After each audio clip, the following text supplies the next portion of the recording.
தொகுப்பாளர் ஹரி ஒரு முறை சொன்னார், பயங்கரவாதத்துக்கு மதம் கிடையாது சார் அப்படின்னாரு. ஆனா தமிழ்நாட்டில் இஸ்லாமிய பயங்கரவாதம் என்ற வார்த்தையை சட்டமன்றத்தில் அறிமுகம் செய்தது யார்? கலைஞர்.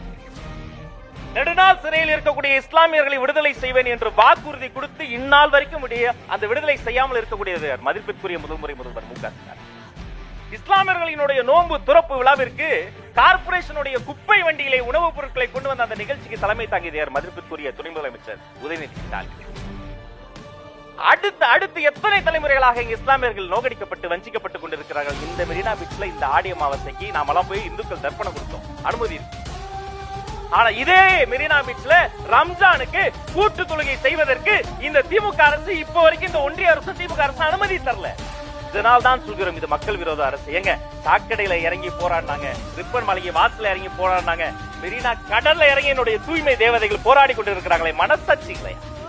இதை விட மக்கள் விரோத அரசு என்பது இது மாதிரிதான் நீங்க ட்ரீட்மெண்ட் கொடுப்பீங்க, இப்படிதான் ட்ரீட்மெண்ட்.